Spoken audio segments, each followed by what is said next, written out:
We are learning more tonight about the 12-year-old girl found dead in her Enfield family home yesterday. Police say the medical examiner's office is now working to determine the cause of the girl's death.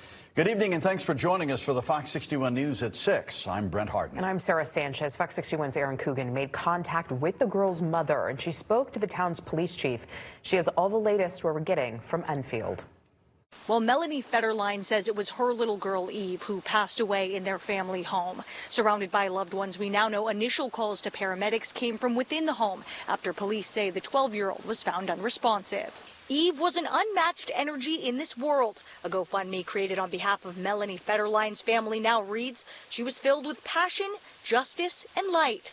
Shared with consent from Federline, the fundraiser details the family's grief and heartache amidst the unexpected loss, but left with more questions than answers a day later. It certainly is very much the cause of death. That will largely direct where we proceed at this point going forward. And Enfield Police Chief Alaric Fox says only time will tell how and if their investigation will proceed into the 12-year-old's death. I mean, it's the OCME will largely be doing their work, we would think today, tomorrow on the outside, but then it does get into some follow-up testing that may need to be done, and that is more long-term in nature.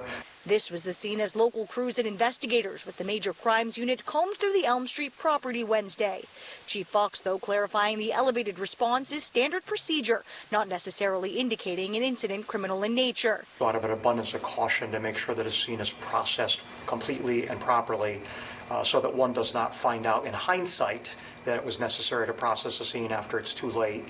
We obtained a search warrant for the residents and asked for state police assistance. Still, Chief Fox says until medical examiner results confirm otherwise, their team will continue with a complete and thorough investigation. When we're talking to anyone that we think, including family members that might have relevant information, that's a routine part of any investigation and certainly will be part of this one.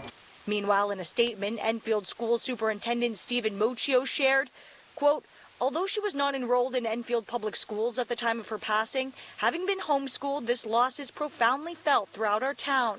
Our thoughts and heartfelt condolences go out to the child's family, friends, and all those impacted by this devastating loss, end quote. Police say until more information is released from the medical examiner's office, they do not expect to return to the home. Of course, as we learn more, we're going to have it on air and online at fox61.com. In Enfield, Erin Coogan, Fox 61.